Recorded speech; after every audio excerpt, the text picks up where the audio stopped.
Happy Monday, friends, and welcome back to the Marc Clair Show. Today, we're going to be doing something I've been looking forward to doing ever since I branched off from Lions of Liberty, started this show, which allows me to go into areas beyond politics, do some different stuff, and frankly, just do stuff I want to do. And in this case, this is going to be the first in a series I am calling Cracking Kubrick, where we're looking at the hidden meanings, the esoteric and occult symbolism in the films of Stanley Kubrick. And of course, when I dreamed up this idea, I've been fascinated by Stanley Kubrick and his films since I was at least a young teen, maybe earlier, before I even understood a lot of the meaning and esoteric nature of things. But of course, the first person I thought of is who you're going to hear talk about this with me today. That is, of course, the great Jay Dyer. Before we get to that conversation, I got to remind you, normally I would hold the coffee up. I am holding it up for video viewers, but it's empty. It's empty. Why? You can even see the coffee residue. So I want you to look. If you're not watching on video platforms and you want some evidence, go subscribe on YouTube if you like.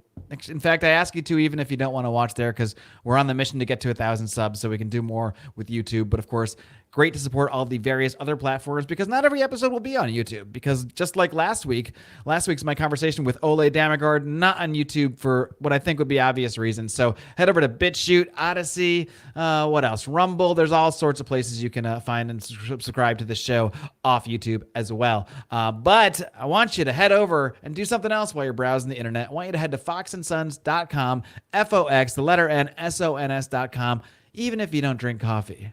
I don't know how you survive not drinking coffee, because I got to start my day with it. But if you don't, I bet you have a friend, a loved one, something like that. And if you like this show, all I ask is you to do one thing for me. Actually, I have a lot of things I want to ask you to do. iTunes review, become a premium subscriber, yada, yada, I know. But right now, I'm asking you to do one thing. Head over to foxandsons.com and get yourself a bag. I'm going to get you 18% off just for trying it once. Use discount code MCS, the letter M, the letter C, the letter S. Think Marc Clair Show. Use that discount code. Get yourself 18% off the show. Help a sponsor of the show. Help my show. Help yourself. Help a friend or loved one if they're in need of some excellent, fresh, incredibly sourced. Incredibly sourced? I just made that up. But they are sourced and they are incredible. So there you go. Incredibly sourced coffee beans. I think ethically sourced is probably the phrase we're supposed to use. I'm going to say incredibly sourced because Stephen Fox does an incredible job with this business, which he also started to help teach his sons about entrepreneurship. So I think it's just a beautiful thing all around. Head over to foxandsons.com. Use discount code MCS for 18% off your order. That being said, it is time now for my breakdown of 2001: A Space Odyssey with Jay Dyer. My guest today is an author, comedian, TV host, and most pertinent to our discussion today, he is the author of the books Esoteric Hollywood, in which he analyzes the esoteric and occult meaning behind popular cinema. I'm very pleased to welcome Jay Dyer. Jay, welcome to my show. What's up, dude? Glad to be back. We had a good chat last time, so I'm glad to do a film analysis. I think last time we were talking more philosophical, religious, geopolitical topics, so this is a nice change of pace. I haven't done a movie breakdown with somebody else in a long time. Yeah, back on that was back on Lions of Liberty, and we were kind of talking about some politics, some philosophy, the machinations of the elite and stuff like that. And that's kind of why I wanted to do an episode like this, breaking down. We're going to be breaking down 2001: A Space Odyssey today, which is. It is, I think at this point I can safely say it is my favorite movie of all time, although I'm sure you've probably gone through similar stuff. It kind of hits a little bit differently now than it did when, say, I was 15 years old, and I'm just kind of blown away by how cool it looks without thinking about the deeper meaning behind it. But before we dive right into that, though, just for people that might not be new to you, for people that might not have seen our discussion last year on Lions of Liberty, maybe you can just give a little bit of background on yourself as it pertains to your interest in film and how you got into sort of dissecting film and looking into the esoteric meanings and all that. My name is Jay Dyer. I do a lot of dog paintings, as you can see. That's lovely. I take dogs and then I stuff them and I put them in poses and paint them. So it's pretty much all I do. No, I do a lot of film analysis. I do a lot of geopolitical analysis. I do a lot of breakdowns of what's really going on in my perspective. I've been doing that for a long time, and we've kind of added on over the years more and more topics to discuss. So I started just doing mainly a lot of film stuff, and then I added on other interests. And so that's what we do. Host the fourth hour of Lord Voldemort every Friday, and was just on Timcast. We just shot a bunch of big shows that are going to be coming out in the near future. I can't say what they were, but big stuff. So that's what I do. All right, some top secret projects in the works, it sounds like here. But so before we dive into this film itself, maybe you could just give a little bit of your background, either like on how you first saw this film, when this first came into your worldview, and just your general interest in the work of Stanley Kubrick. Did you get into that stuff kind of before you started diving and looking into these hidden meetings and such? I got into Kubrick in high school because I had a lot of friends that were like film nerds, and we all liked the arts. So I was trying to find I have a long analysis of this, so I was trying to find it because I have a lot of notes in that analysis. Anyway, yeah. So I mean, we all really liked the arts. I wanted to go into acting just because I thought it was fun. I'm not gay. I'm actually heterosexual, so I wasn't in theater because of guys. I was in theater because I actually just liked theater. I thought it was a lot of fun, and so we I had a bunch of buddies that were in bands and that kind of stuff. So I was more in like the artsy crowd. And I remember we watched 2001 in high school. I had no idea what this was. I had no idea what was going on. None of it made any sense to me. So I just knew it was some sort of like trippy experience. And I remember we were probably smoking weed, and I had no idea what it was. I thought at that time, I think it was, it's just for the experience, right? Like, yeah, it's not a movie that has some deep meaning. Maybe it's just like, visually, kind of like David Lynch movies are supposed to be more about the experience than some coherent, chronological beginning, middle, end narrative. So that's kind of what I thought it was. And then many, many years later, after I had gotten deeper into, took film classes, and I was taking philosophy classes and trying to get a better understanding of the world and those domains. I went back and watched the whole Kubrick canon in my 20s, and I started noticing, because I had better education in things like Gnosticism and Luciferian worldviews and this kind of stuff. And to me, it started sticking out more and more that Kubrick was, throughout all of his films, kind of lacing in a lot of conspiratorial elements. And it's really obvious in certain movies like Eyes Wide Shut, and perhaps even things like Lolita or The Shining. But 2001, in my view, fits into that, because if you look into the history of Arthur C. Clarke, he's a weird character. And by that time, I'd read some Arthur C. Clarke, and so I kind of had a better picture on it. So I went, and when I watched it again in my 20s, I wrote a really long essay that was kind of basically a shitty essay at the time, because I wasn't very good at writing. And then I went and watched the movie again a few years later and wrote a really long analysis, and that ended up being, I think, one of the chapters in my first book. Yep. And so the more that I learned, the more I was able to understand, that there is a lot of depth in this film. I don't really agree with the worldview message presented in the film, but I do appreciate, a lot of the achievements in terms of cinema, a lot of the tech achievements, and just a grandiose story, right? But in the end, I don't agree with the message of it. But yeah, that's my take on it. It took me basically, many, many years and many, many reviewings of it to figure out what was going on. Yeah, I think that's pretty true with, not just Stanley Kubrick movies, maybe just general sci-fi type movies in general, where when you see them when you're younger, they're just cool. You might not have any idea what's going on. And it's only as you maybe get more educated on certain other philosophies or certain other worldviews that you can go back and start to see, like, okay, this is actually across the board, and not in just this one particular movie, but then across a series of movies, and it starts to become more clear. But it's always a little bit of a conflict, whereas I learn more about the meaning behind film.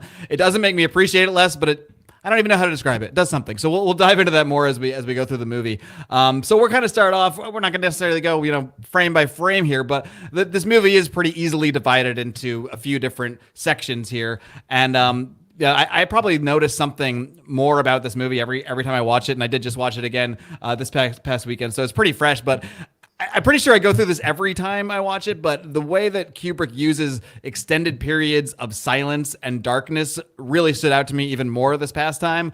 It feels like that first note of "Thus Spake Zarathustra," it hits that into like it feels like to me like 2 minutes of blackness. It's probably not that much, but I think the first place to start to me is this opening music that we hear, "Thus Spake Zarathustra," because there is significance behind exactly who is Zarathustra. So maybe you can just start there with the music and what it references, and we'll see where it goes from that point. So that's a reference to Nietzsche, who wrote the book The Spake Zarathustra, and it also refers to Wagner, and hence the Wagner, film sequence that we hear. And that's odd because, that's kind of like usually associated with a tiny mustache man. So it's kind of odd that we would see that in this film. I'm not saying it necessarily means that, but I'm just saying that it's usually associated with that. So I would say that the tiny mustache man element here ties into the notion of dialectical materialism or dialectical process. And that's kind of what Nietzsche, I think, was getting at with Eternal Return, is that the forces of nature are just sort of inherently violent, and that's what propels man's evolution in this worldview.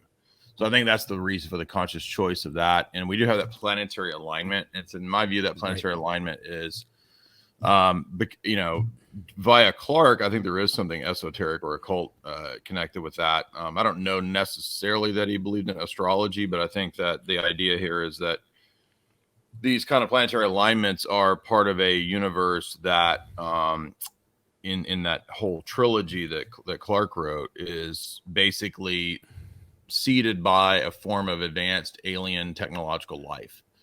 So I think that what's going on is that the monolith is essentially guiding human evolution, and we see the alignment because this is the next phase of that evolution, and that's going to be when the apes, learn warfare and learn violence. And so again, it makes sense because those are all Darwinian, Nietzschean, and in a way kind of esoteric Gnostic themes.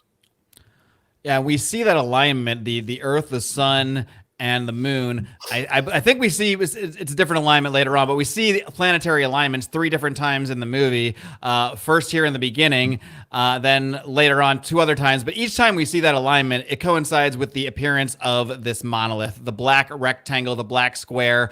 There's a lot of different potential meanings for that, but I'll take whatever you think your interpretation of the significance of the monolith, not just what it does in terms of shaping the course of man's evolution, but why do you think that particular shape, that particular structure was used to represent the technology, the techne behind that? You talking about the way it turns out to look like a pyramid? Yeah, when it first appears as the rectangle, but that's part of it as well, for sure. So like when you see the monolith, right, this from the cameras down at the bottom, and it looks like a pyramid with a no capstone and a light at the top. I think that's an intentional sort of, Luciferian image. Is that what you're talking about? Or are you talking about? I was just talking about the general appearance of the monolith, but that's something that I took from your. Oh, that, yeah. The thing with the pyramid is something I took from your book. Like I had never thought of that on my own, but that is part of your analysis of it as well. So you can dive into that too. And I think Kubrick really liked to have those weird angles and play with that. He does the same kind of thing in Shining, where he'll play with tilting the angle of the camera to make things look kind of bent and turned into different geometric formations. And I know that we know he has that obsession with that sort of geometric forms and all that because of the maze in The Shining, and because of the diamonds that appear, later on in 2001. But you're right. The basic shape of the monolith, I think, is supposed to be a TV. And I read it's a screen. And I read in that in the original screenplay, the Clark idea was to have images on the screen. And so the idea would be that this sort of unknown, unexplained technology that just sort of appears, and because it's just simply the unknown, it's what propels, or it's like the catalyst to bring about the next phase of evolution. So that's what I think what it's supposed to be. But of course, there's a lot of other interpretations. We did a season of a TV show, and one of those episodes was with Jay Widener, and he thinks that it represents like the movie screen itself, right? So like when it turns and if you turn it over, it's supposed to look like a movie screen, which is entirely possible too. But it also has this idea of just being a sort of black. It's a form of a black cube. We think of Saturn and the Saturnalian cube in a lot of esoteric traditions. So it could have a reference to all those things, but Yeah, I think it's supposed to be the catalyst for the next phase in evolutionary development. Right, and we see that in that first scene. Again, the scene lasts like, I always remember it as being 2 minutes long, and then I rewatch the movie, and I always think to myself, "Oh, this is a lot longer than I thought." It's like a 20-minute extended scene, Yeah. meeting all these apes in Africa, and them kind of getting in a frenzy with the monolith, and they kind of show the apes sort of dealing with a lot of they're dealing with cougars, jaguars, whatever lion type creatures are out there, eating them, dealing with water shortage, dealing with warring tribes. It's only when this monolith appears and the one sort of alpha ape goes and touches it that he seems to be sort of imbued with this extra knowledge. And it's not long after that where we see him picking up the bone, smashing the bone, and it's almost like the monolith gave him the knowledge of, oh hey, you can pick things up and hurt people with them, and that might help your tribe. So what's your thought about how just the purpose behind the monolith intentionally giving these apes? Is it about technology that it's sort of guiding them on, or is it more about a spiritual change in introducing the concept of violence? It's both, right? It's like it's dominance through tech and violence, and tech can give you that that upper hand, that survival of the fittest, right? So that's what we see immediately with the alien, or with the monkeys, is that it's purely primal, survival of the fittest, and we immediately begin to see the alpha battle there between the two, and this then splits the company of the monkeys, and we have like a whole new. I'm just going from memory from that scene. Like, isn't there like a new alpha once he kills the other alpha? And he kind of has dominance, right? And then he celebrates and he throws the bone up, and the bone, becomes the spaceship. So we jump ahead several thousand years. And I think that in that worldview, that's the idea, is that violence is part of the necessary dialectical process to propel the species to the next phase. And that's part of the justification, I think, for the worldview of people who have a lot of these illuminist and gnostic types of worldviews, is that nature itself has within it the principle of death, and death is a natural part of the process of propelling us to the next phase. And that's pretty fundamental to Darwinism, and I think that Nietzsche and company, right, that's their whole thing. So that's why Nietzsche was so important, and that's what I understand this to be.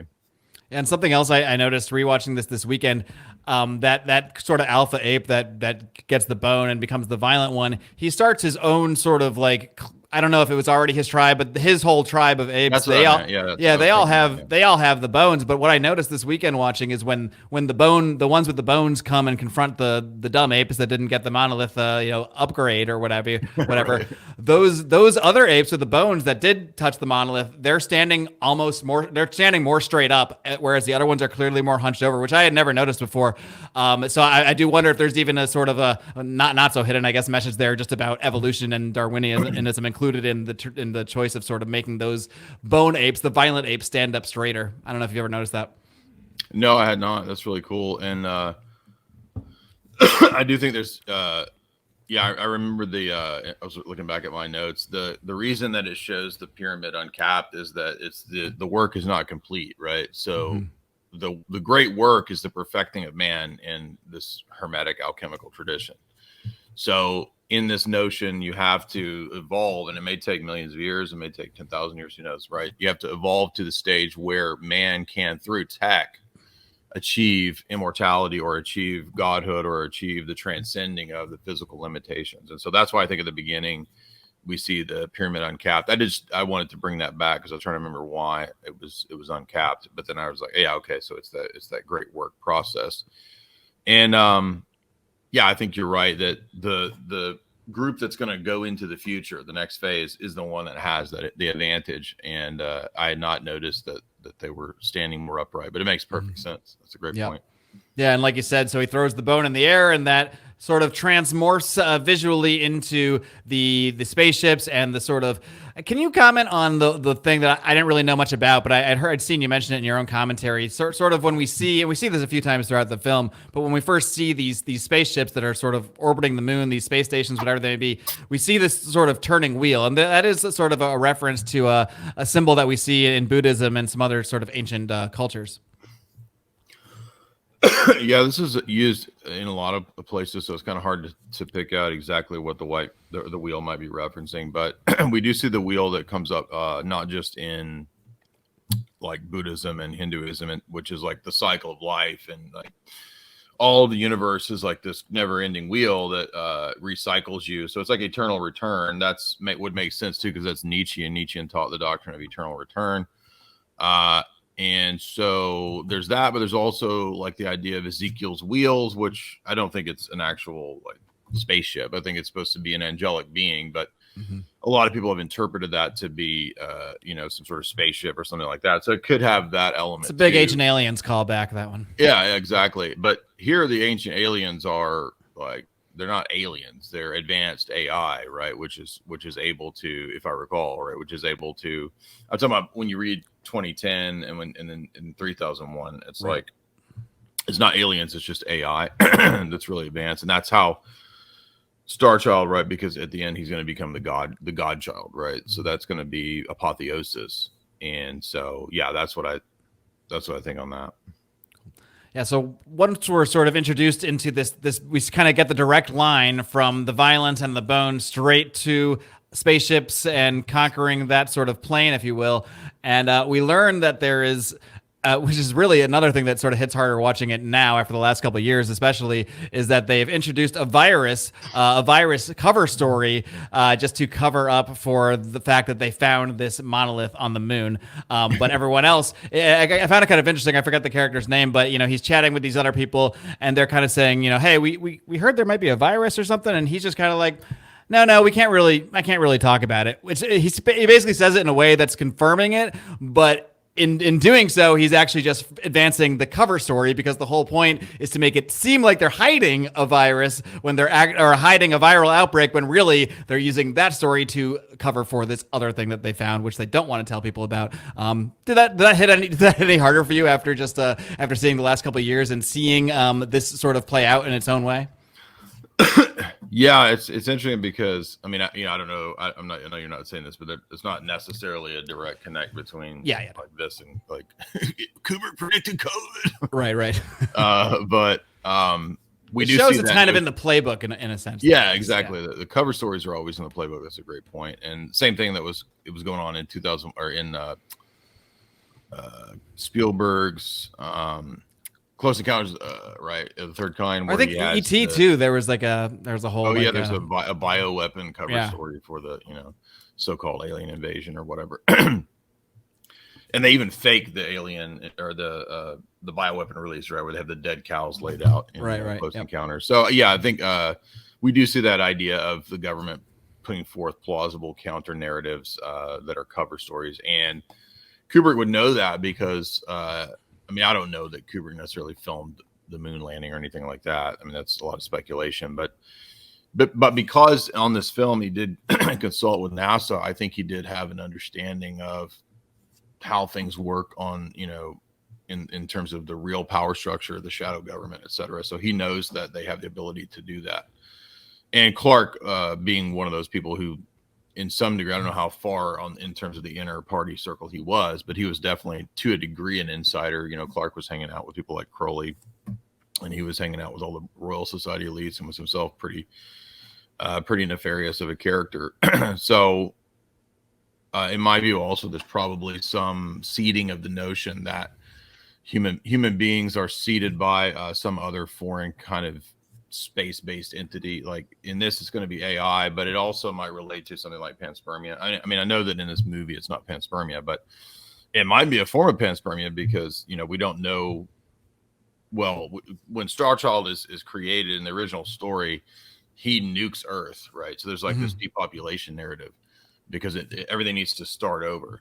And so there might be a seeding, a panspermia seeding when everything starts over, which is that eternal return. So I think that when we get to Star Child and we get a new Genesis at the end, I'm not trying to jump too far to the end, but you have to understand the end to know what's going on. This is a spoiler-filled review, so if anyone hasn't seen the movie before watching this, that's their own problem. If you haven't seen the movie, you should probably just stop this right now and go watch it, and then return. Well, I'm assuming everybody in your audience probably has. I would think so. Yeah. I would think so at this point. But yes, Am I bothering you though? I'm talking about the ending. Oh no, not at all. No. Just No. because it's the notion of eternal return, because the universe Right. starts over, right? That's the point. Yeah, no, I presume anyone seeing this has seen the whole thing, so we can bounce around as much as we need to tell the tale.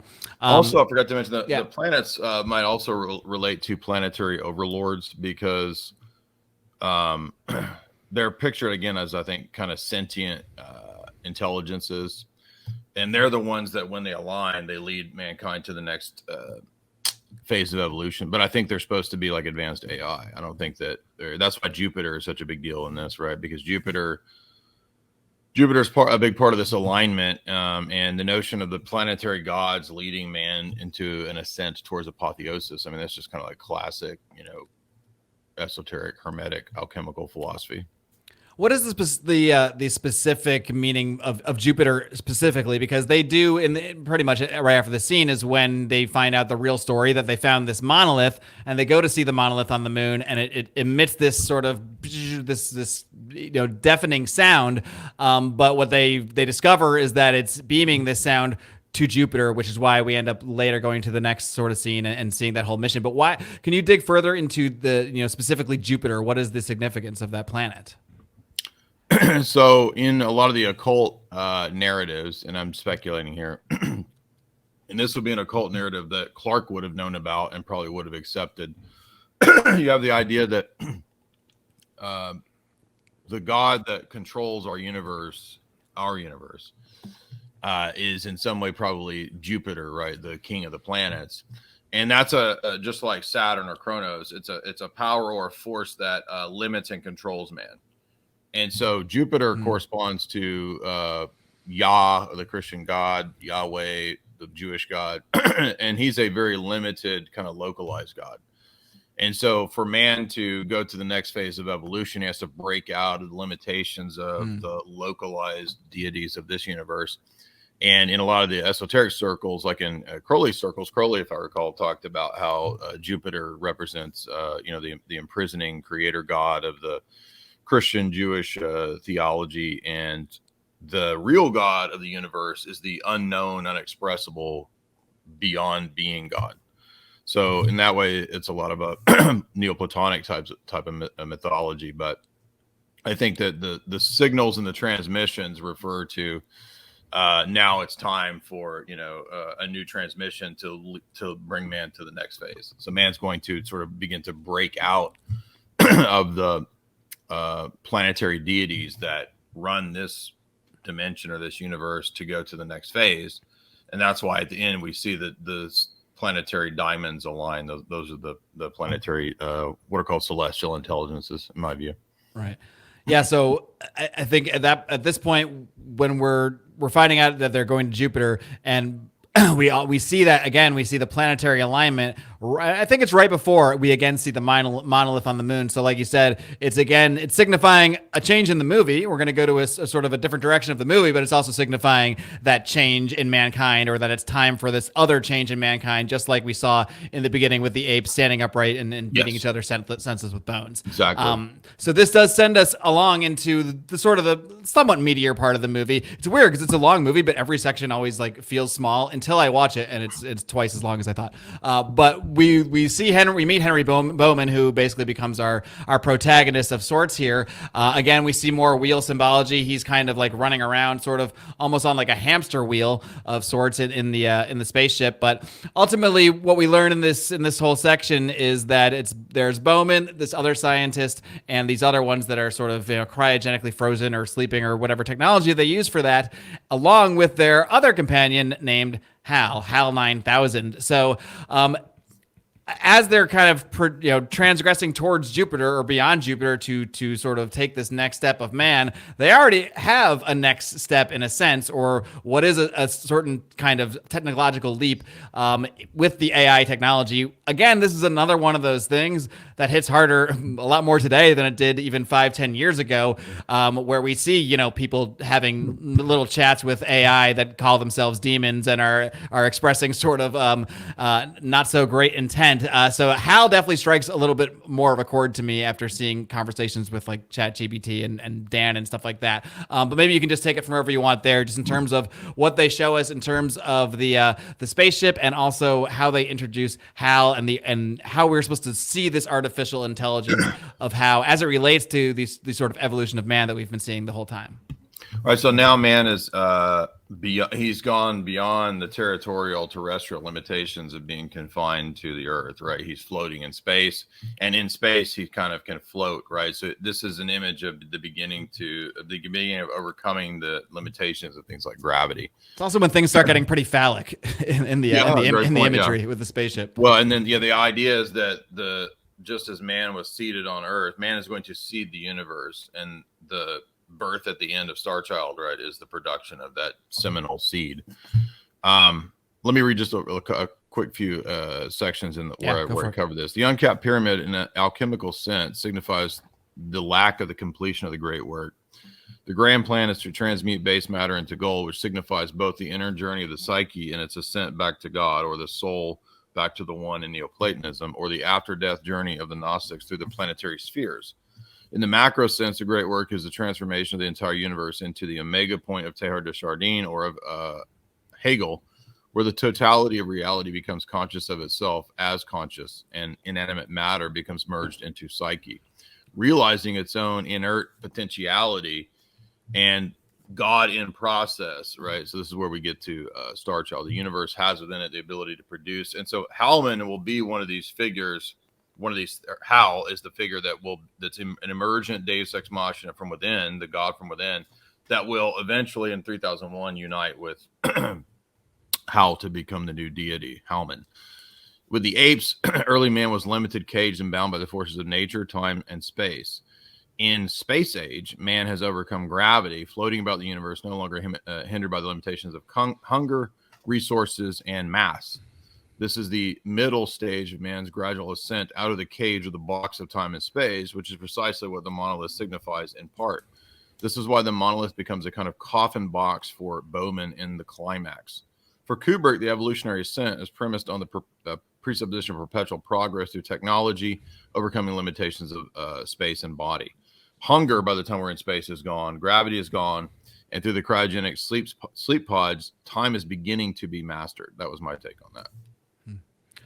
And I think it's pretty interesting too that when we're out in space, they really, and when we're first meeting Hal, at least to me, they really do seem to present Hal from the very beginning really as having a personality. There's that scene where he kind of talks about how he was born or first created, I guess, in 1992, and he has that song Daisy song that gets a lot. It's a lot weirder and creepier when he sings it later on, but.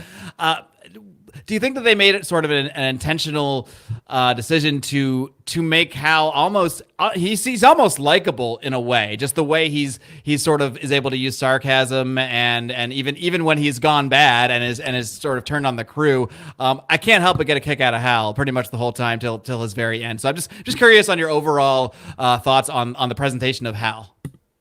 Yeah, I think there's this idea that humanity is evolving to become more robotic in this narrative. And the robot is evolving to become more and more human. And that's going to lead to that emergence, right? Or that merging at the end. Hal is funny because, he has this character that you're mentioning, but he also speaks of himself as perfect because he's free from all human error. And that's going to be the challenge, right, between the next phase of human evolution as to who's going to win in this Darwinian survival of the fittest battle between Hal or Bowman. And I think that the solution ultimately here is that they're going to have to. It's almost like a Gnostic merging, like of two principles: the male principle, the feminine principle. I mean, Hal's not feminine, but he might represent the two elements that are needed for the synthesis, because a lot of this relates to alchemy. Even Hegelianism is very premised on alchemy. So you have thesis, you have antithesis, and then you have the synthesis of the two. And so here you have man, you have the robot, the AI, and then they eventually merge to be that synthesis. I'm trying to remember what all I went to in my analysis. I got into a bunch of DARPA stuff and the history of AI. I think you're right to point out that this movie is really prescient for right now because we have the emerging of AI. In my view, I don't really think it's as advanced as they're saying it is. Just my opinion. It seems to be. I mean, maybe they have a secret version of it that's really advanced, but like the stuff that's out there, Chat GPT is kind of ridiculous. This doesn't seem to be that. It seems to spit out basically what Google spits out when I search Google. So, yeah, I'm not sure what to say about that other than that it's kind of like Deus Ex Machina again, that the deity of this universe emerges from within the universe and then can start new universes. So, and by the way, if you haven't watched 2010 in a long time, I highly recommend watching that one because there's a lot of really deep esoteric Luciferian elements in 2010 that are really clear at the end of the movie. And it's actually about the dialectic of the Cold War and how out of the Cold War, we're going to get this new synthesis between capitalism and communism, right?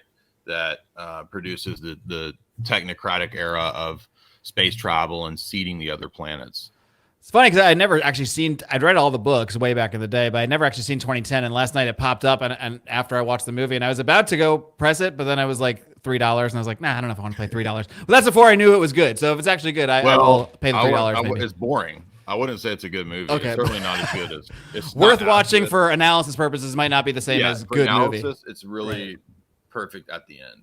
Gotcha. And a lot of the stuff that because when I wrote this analysis, back when I wrote this, I didn't watch 2010 yet. I mean, I'd seen it maybe back in high school. I didn't remember. I thought it was really boring. I went to sleep. And then when I wrote this analysis of 2001, I had not yet rewatched 2010. Jamie and I rewatched it, I think, last year, and we did a podcast on it in our Alien series. And I was blown away. Like, this is really, really really relevant. And I've not read the second book, so I don't know how close it follows that book, but you should definitely watch it for analysis purpose. That might be one for when the wife isn't around and I don't have to bore her with it. But back into like the confrontation with Hal, because basically Bowman, I forget the other astronaut's name, but he starts to get the sense that something's up with Hal, that maybe his programming's off or something like that. And they have a sort of a secret meeting because Hal has ears everywhere except in this certain pod they go into, which comes back a little bit later, but they kind of go in and we kind of see it from Hal's perspective, which I think is a really cool, just in the filmmaking sense. We see them in there sort of talking, and we both see them, we hear the words, but there's also a part where we can kind of just see what we later find out that Hal sees, that in the sort of big reveal, which is like one of my favorite parts of the movie when, we'll just kind of skip to it, but where Bowman, Hal basically kills Bowman's partner as well as everyone else on board. So it's basically just down to Bowman, and he's talking to Hal, and he's saying, and Hal's like, I kind of have a feeling you're going to shut me down. And Bowman's just like, what do you mean? What are you talking about, Hal? And Hal's like, dude, I can read lips, pretty much. And that's what you see. This look, the look on Bowman's face when he finds that out is just like, it's like getting caught texting the wrong girl or something. He just he knows he's stunned, but it's another one of those things when I watch the movie back, they stay on him to hit the shot of him for like 2 minutes as he just processes how fucked he is that Hal has not only killed his crewmates, but knows that he wants to shut him down. But luckily, Bowman is pretty smart, and Hal, and so he quickly figures out, well, I'll just go in the escape hatch.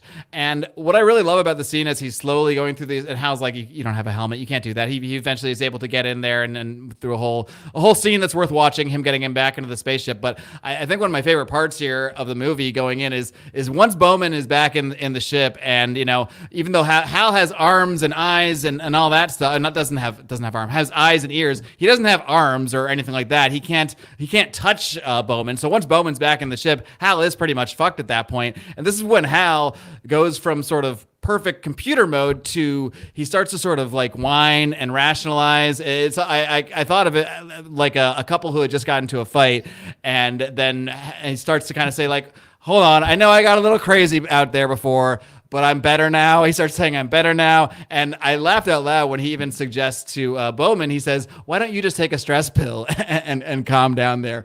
I don't really have a question here, but I just wanted to get your own thoughts on that whole interaction between Bowman and Hal as Bowman is preparing to send Hal to on his way.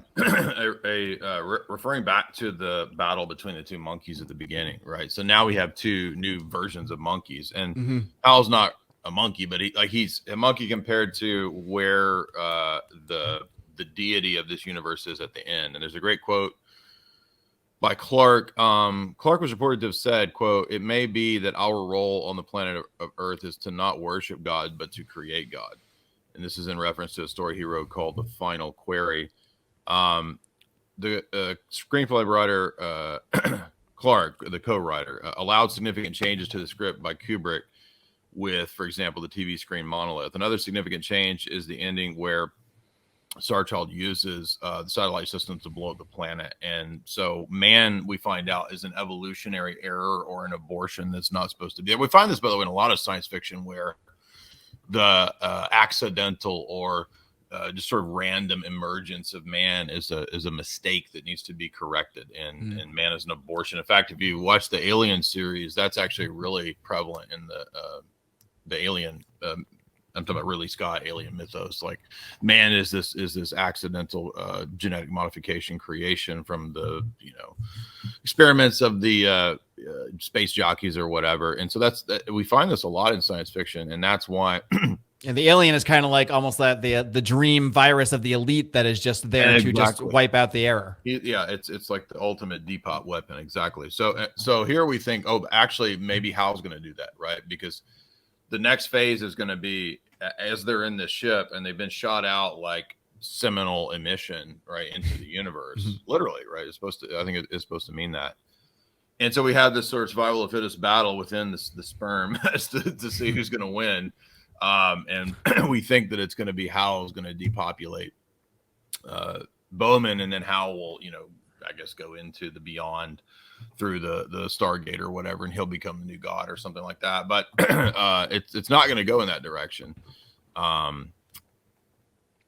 that's all I can remember about that part. Well, I'm curious what you think about, because something I always thought to myself, and then watching back, it kind of sends mixed messages almost with Hal.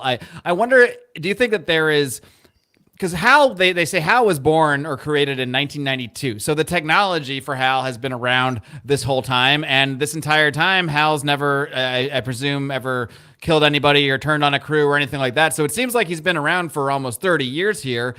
So I'm curious if you have any thoughts about whether the emergence of the monolith at this time has anything to do with sort of Hal's change in consciousness. If that sort of upgraded Hal, that's what I think on one side, but then on the other side, right. You see Hal get defeated. So I kind of go both ways on that.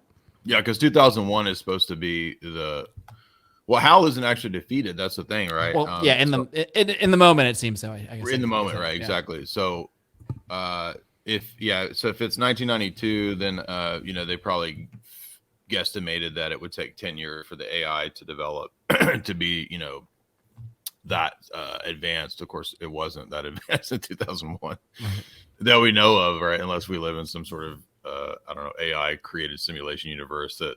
Maybe in 2001, right? Maybe Y2K really was the end of the universe, and we're all actually in. So, we've been in a Hal simulation, a Victorian era bedroom since then. Yeah, right. Go ahead. No, go ahead. Do you have something else on the Hal thing? Yeah, because I wonder if the defeat of Hal, it almost seems like an uplifting thing. The defeat of Hal at first, where Bowman just goes in and sort of like slowly removes the heart, which is probably my favorite scene in the movie, besides the next scene that we'll get into. But where as Hal is talking to him, he's pulling out the hard drives. Hal's voice is getting slower and more, and then he sings that. I think that's one of my favorite lines in the movie, when he's singing that Daisy song, and he just his voice gets more and more like this. But it does seem like, for the moment anyway, that man has triumphed over AI. So for a brief period, which doesn't last too long, it almost seems like in some way man is superior to machine, or man has outsmarted machine, or could maybe actually last longer than the machine Hal can. Yeah, I think it's a question of dominance. Is it going to be a future dominated by tech and AI, or is it a future that's going to be dominated by man achieving and controlling the tech, right? Because God in this world is the tech, the AI that's created by man, like Clark said. And in this alchemical self-transformational narrative here, by the time we get to this key point, now we're at the next juncture, right? That's why it was so important that we see the next. We've skipped from the monkeys to here because this is the next leap. Like, are we going to go into, again, an AI dominated future, or And that's or a man dominated future. And that's in a lot of sci-fi too, even from this time in the Dune narrative, right? Like in Dune, you have the Butlerian Jihad, which banned the banned AI, because when in Dune, when AI got loose, it enslaved mankind. They had to have this war against the AI, and then it's banned in the future, right? So there's a prevalent sort of narrative, I think, in the sci-fi of the 60s and 70s, 50s, 60s, 70s. So in ways, I guess it was prescient, because here we are, and I don't believe that AI is like, going to be God, or it can come alive or become conscious, because I don't believe that even makes any sense. Because no matter how many additions to an algorithm that you put in there to make it more complex, it's still an algorithm. It's not conscious. There's a really good essay that covers this, that critiqued it a long time ago, called Minds, Machines, and Gödel. It's an essay that you could read at Oxford. It's just a philosophical critique of the impossibility of AI becoming conscious or self-aware. It's a philosophical argument, which I think is pretty good. So, but I do think it's possible that, this sort of merging that we see in this story and later on in the trilogy is very possible, that man can, extend his life, and you can have these sort of cyborg android type situations. I mean, that's pretty much already here, right? So that I think is possible, but I don't think that it's like a Deus Ex Machina. All right. Well, this is kind of the point where the movie goes from, if you were just watching it for the first time, it almost could just be sort of any standard fare sci-fi sort of film, people in space fighting robots or what have you, and then things go completely off the wall. So right after Bowman defeats Hal, he finds the transmission that was designed not to make them aware of the real mission once they kind of arrived. So they defeat Hal right as he's getting to Jupiter and like Phobos and all the moons of Jupiter planets. And the message, this is another point where I laughed when we were watching it too. The message is like, well, now that you're here with your whole crew and Hal, we can tell you the real thing. And he's just like, again, they just cut to Bowman that just looks like, what the fuck am I doing all the way out here with this? So it was like a secret space program, right? Yeah, it was like they knew they were out there. I don't know they didn't really say what the cover story was, but apparently the crew didn't know any of the real reason that they were out there. And that's the scene where the guy from that we saw earlier explains about the monolith, like Bowman didn't know any of this shit before that scene, which I found pretty interesting too, especially because his reaction is, well, his first reaction is it's almost like simultaneous with the viewer of the film. And this is where it's like, okay, kind of what you said earlier about, does the monolith almost represent the movie? Because right at this moment is when the monolith appears again. And this is where things get super trippy. And Bowman sees the monolith, I guess. He's like kind of looking out of the spaceship. The viewer sees the monolith, so it kind of seems like we're seeing it through Bowman's point of view. But the monolith also takes these sort of different shapes that at times it feels like the monolith is sort of enveloping the viewer, enveloping us. So in some ways that does play to the fact that it is representing the movie itself, because it's sort of like sometimes you just, especially if you have enough big enough screen, you might actually feel like you're inside the movie at some point. So but Bowman, I guess they don't really explain anything about what Bowman is doing. I don't think he speaks another word the rest of the movie, actually. He just sort of looks, as we're looking at the visual effects, at the awe of everything. And then this is when it's not clear to me if the monolith is just guiding him, or if he even like goes inside the monolith. But basically, he ends up going through what can only be described as like a vortex. What's that?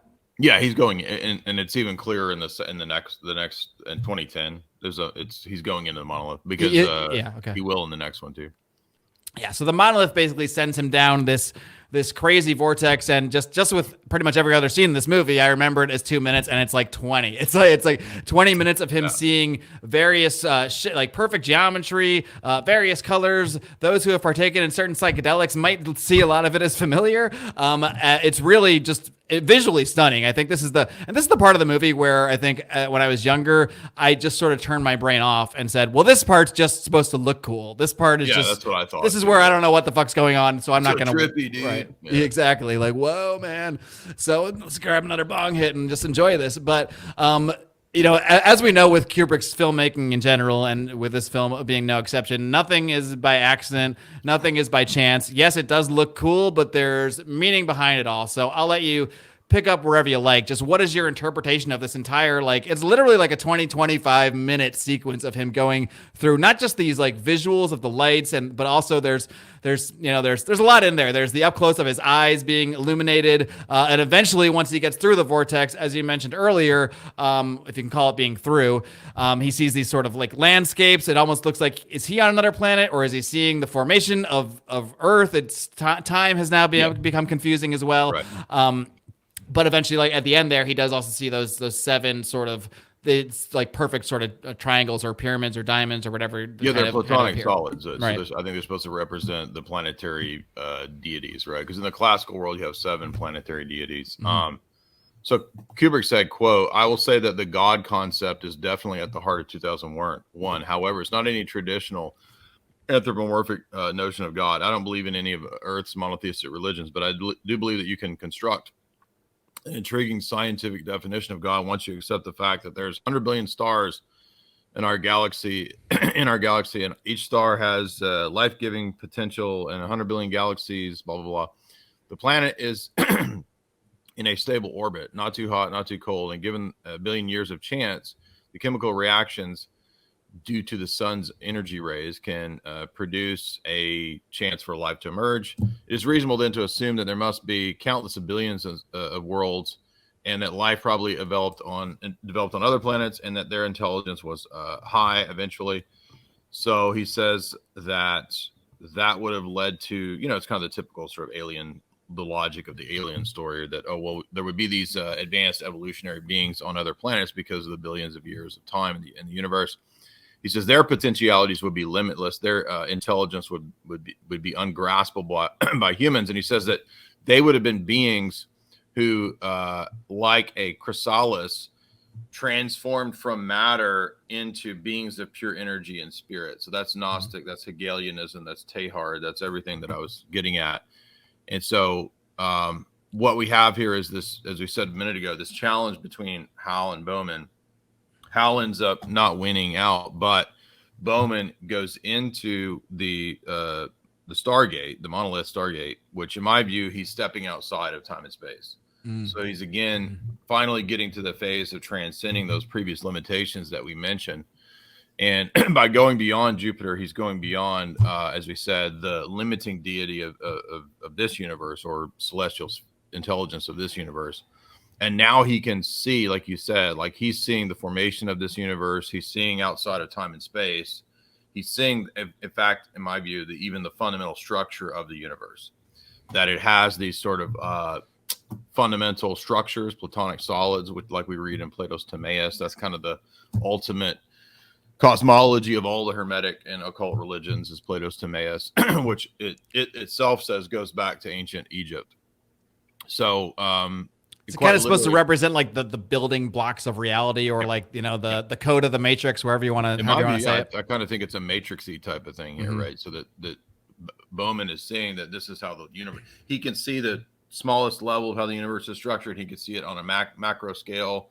He can see the beginning of it. He can see the end of it. So he's outside of time and space, and he can, has maybe a limited notion of omniscience, I guess. It's like he's the human, and you kind of see this on the look on his face when he's in the room later. Like he has this huge amount of sort of ability to see things and understanding, but also is still this human mind that can't comprehend anything. Yeah. So I wrote, the transcendent sequence harkens to some kind of LSD trip or initiate. It's a kind of initiation. And I think the viewer is supposed to be initiated too. So the movie experience is an initiatory rite, and Kubrick does this all the time. That's why he called the movie Eyes Wide Shut, right? He's like, you're in the audience. I'm going to show you how the world really works with, like, these powerful cults that run things. And you're not going to understand it. Your eyes are going to remain shut. You're going to think it's a movie when it's actually how the world really works. And so I wrote, Bowman's mind is overloaded with illumination, and it signifies his reaching of the eye. So the reason that the eye imagery at the end is so important is that the capstone had been uncapped, and now Bowman is the eye of the capstone, in my view. So that means that he's achieved apotheosis. He's become a God man. And that's what Star Child is, right? Star Child is the ultimate apotheosis of man, the God man that emerges from the universe. But it did take the aid of Hal to do it, ironically. Hal was part of that dialectical process, and later on, Hal will be actually integral to the being becomes Halman. So Hal and Bowman merge to become Halman, and he has this like chariot thing that he runs around and rules the universe with. That's all on the books, right? Yeah, because that's the third book. In the film, it's unclear that there's any connection to Hal anymore at this point. But yeah, right. In the book, that becomes much more of a thing. Yeah, so I just think that it's basically showing the initiatory journey of an individual in the alchemical worldview to understand the possible future of mankind from this esoteric perspective to how man would kind of become his own god. Yeah, and if that whole vortex and everything wasn't trippy enough, this sort of pretty much final scene that we'll go into here is when Bowman suddenly finds himself after going through this whole thing, seeing the birth of the universe, seeing the seven diamonds, all of that stuff. He is suddenly just in sort of a room, or his space pod is in this room. So it's like this was physically being guided through and then just kind of plopped in this place that seems to have been, I guess, created for him in some way, shape, or form, or maybe created by himself in his mind, depending on how you want to interpret things. But he's in this sort of weird Victorian era, sort of like fancy bedroom. And this is where it gets pretty trippy, you might say, because you're seeing this through Bowman's point of view at first, and you're seeing him look out. Again, this is a kind of a theme with Kubrick's movies, like you mentioned there, where you're almost supposed to be part of the movie in a sense. So it kind of feels like that when you're seeing as Bowman from outside of his little space capsule, seeing into the room, and then he sees himself in the space suit, and then suddenly he goes from seeing himself to being himself. Now he is this older version of himself in the spacesuit, walking around this sort of weird Victorian castle or whatever it might be, until he comes upon a room where he hears someone and sees someone eating. This person turns around, just kind of, and then once again he goes from seeing that person, which is just himself, into being that person. So then he becomes the Henry Bowman that was sitting there eating, drops this glass, and then looks over at the final absolute creepiest version of himself, this version that is this pruned and like gross and just like, it looks like if a human could become 2,000 years old, this is what a human at 2,000 years old would look like, as he again sees himself, then becomes himself in the bed right before we see the monolith one final time.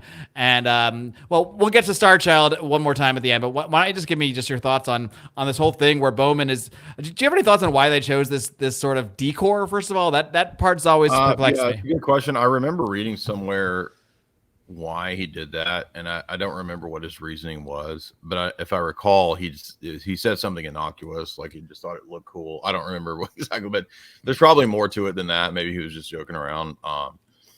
Yeah, this seems to be a kind of a temporary, I mean, I don't know what word to, like, maybe Catabasas. Like, so in a lot of literature, you have this notion of the hero has to do his descent into the underworld before he can be resurrected, or before he can come back. And the underworld journey is part of it's like the last phase of his event, of the hero's adventure. And then he comes back and he, saves his bride, or he, beats the monster or whatever. Mm-hmm. So I think that, or it's the same as Christ's descent into Hades in Christian theology. So Bowman is kind of like, he's undergoing his Catabasas. He's gone into outside of the universe. And then this is a kind of, again, it's not hell, but it's like a kind of a purgatorial temporary holding place, so that he can see his own self, his own life, his own progression from youth to death, so that he can undergo death to be reborn. So I think this is just his death. He needs to see and undergo death, but he's in a place where he's outside of time and space. So it's kind of like he's reliving and seeing his whole life is flashing before him. Again, I don't know why it's in a museum, but maybe it's just like, this is the museum of, the history of man as hitherto known to be man. Now man is going to be something new. He's becoming a whole new thing. And that's the apotheosis. That's the birth into being the God man. So that's my reading of that. I'm sure there's more to it. I just haven't really figured out exactly what the whole Victorian, or it's actually, I think he says a Louis the 16th, palace or whatever. I'm not exactly sure what the meaning of all that is. But I do know that it's like the last thing that he has to overcome is death, right? So you have the limitations of time and space and all that kind of stuff previously that we mentioned. And now in this ascent, he's got one last thing to overcome, which is mortality. So I think that's the main significance of it, is overcoming mortality through being born again as Starchild. Which he is, yeah. So he goes from that creepy old, disgusting 2,000-year-old man to a fetus upon the appearance of the monolith.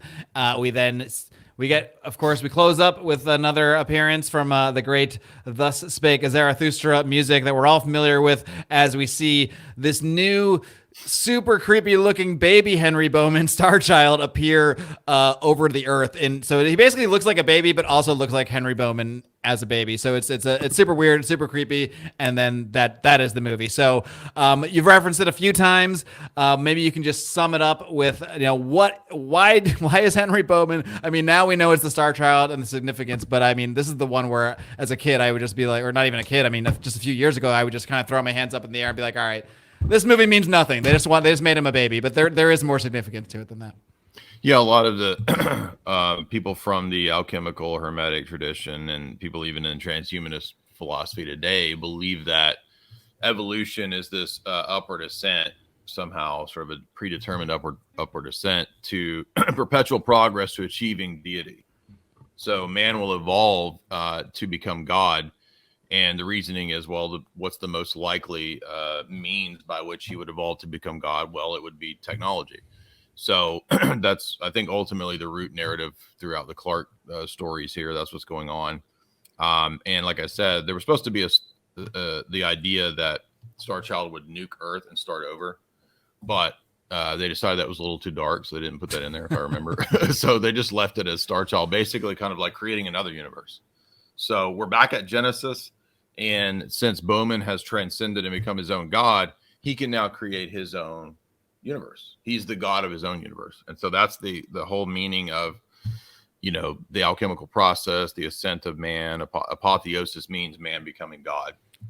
So that's what I think that the story's supposed to be. So at least as far as the movie goes, I mean, the books and the sequels and the movies go in other directions or what have you. But as far as the movie goes, that's what always confused me. Like, is this Bowman just returning to Earth to do whatever? Or is this a cycle? Or is it almost like this might be back at Genesis? Yeah. And now so maybe like Bowman, universe, right? Yeah. Bowman as we know in the books, like when he sort of merges with Hal, he is the one responsible for, almost like Interstellar, where the ones that are guiding this whole thing are actually the ones are what make humans becomes the one that start it, and then we're sort of stuck in this never-ending cycle.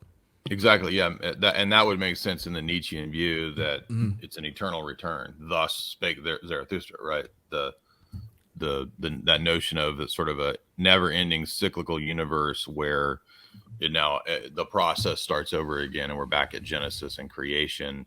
Which, not Genesis in the biblical sense, but the idea of Genesis in a, Big Bang cosmic beginning of the universe sense. Right. Definitely not in the biblical sense at all. Right. One more question I want to, and then we'll hop over to the smokeful room and see if we can get a little bit weirder. But I'm just curious where you put this personally in, if you have a headcanon ranking of Kubrick films, where would you land this one? In terms of your personal favorites, anyway. That's a good question. I didn't prep you for that one. It's a tough one. My personal, I like probably Eyes Wide Shut's probably my favorite, just because it's a little more grounded and down to earth when it comes to the reality of the conspiracy world.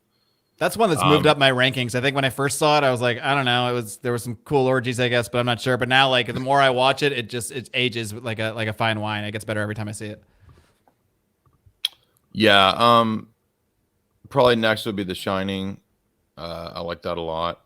Probably next would be, I appreciate Barry Lyndon, but it's kind of boring. I'm not a big fan of Lolita, although it is relevant to, I guess, how the world really works. Spartacus. Yeah, I guess I would put 2001 maybe, in terms of just appreciating the accomplishment and the artistic achievement and the significance of it. Even though I don't agree with the worldview, I would probably place it fourth. Fourth, okay. So what would you have above it? Eyes Wide Shut, Shining, and what was the other one that you would have above it? I forgot what I put third. Maybe I'll put third. And then it's not better than Barry Lyndon. So maybe Barry Lyndon fourth. All right. Well, Jay, I really appreciate you coming on to break this down. Like I said, we're going to hop into the smoke-filled room for the premium subs in a second. But before we sign off, just make sure you give everybody the full roundabout about where they can find your work all over the place, your website, YouTube, you're everywhere. Yeah, Jay Dyer on YouTube, pretty much everywhere else. Jay Dyer on Twitter, Instagram. You can find my fourth hour at my website. All of the last 2 years, it's everything's on my website, but you can also find all that on Band.video. TV show that we did, which is more relevant to today's analysis, was over at Gaia. It's called Hollywood Decoded. So there's a whole season of that TV show where we did basically 20-ish episodes like we did today, breaking down all these different films, including 2001 and other Kubrick films too. We did The Shining, we did Eyes Wide Shut. So that's over there. And I have a bunch of books. So if you like this kind of analysis, you can get my 2 Hollywood books, but I also have a bunch of books on philosophy and theology at the website too. My wife has books kind of breaking down film symbolism and occult symbolism as well. And all that's at my website in the shop. All right, also on Rockman too. You can give yourself your own sort of masterclass, and I mean, you could spend years just devouring Jay's material. So check that all out. And Jay, thank you so much. Philosophy course, real quick, I forgot. Oh yeah, go ahead. Over at Richard Grove's Autonomy University, we just taught a whole history of Western philosophy course, so that's available over at Autonomy University. Awesome, kick ass, Jay. Thanks so much for coming on. Really appreciate you coming on my show. Thank you.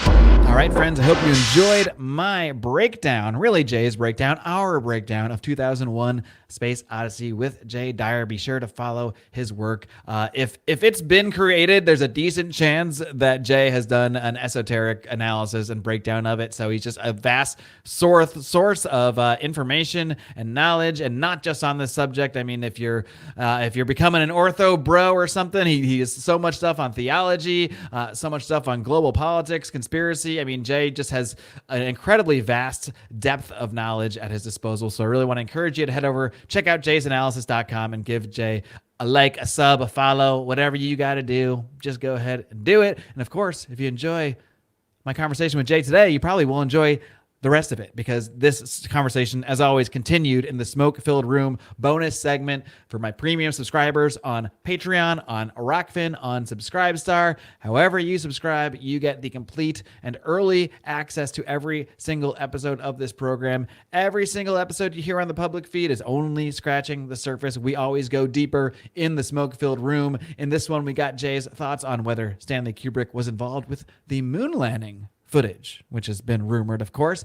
He also gets into his thoughts on things like the Mandela effect and the flat earth. What does Jay Dyer think of flat earth? We're going to find out in the smoke-filled room. If you haven't, hey, you can get yourself a free trial, Subscribestar. Go click the Subscribestar link. Just go to Marc Clair, again, MarcClair.com. Try Subscribestar. If you just want a free trial, you can get a 5-day, 7-day, whatever. It's a free trial. Check it out. Dive through the archive. You can do it all probably in a few days. You can't go to work. You won't have time for anything else, your family, eating, loved ones. But you can get through the whole archive in a few days. And if you like what you hear, you like what you see, you want to support the show, I'm happy to have you. So head over to marcclair.com for all the options of how you can subscribe to and support this program. Be sure to join the Telegram group. We're having a good time in the Telegram group, getting some conversation. That one is free. You don't have to be a paid subscriber for that. Also linked over there at the link tree at marcclair.com. That being said, that is all for this week, my friends. Next week, we're going to have another great conversation. If you thought this was weird, well, we talked about some fictional aliens today. Well, next week, we're going to be talking about some possible non-fictional aliens. The current hoopla around UFOs. What is going on here? We're going to be talking about that with my guest, Griffin Daughtry, next week. Until then, my friends, in case I don't see you, good afternoon, good evening, and good night.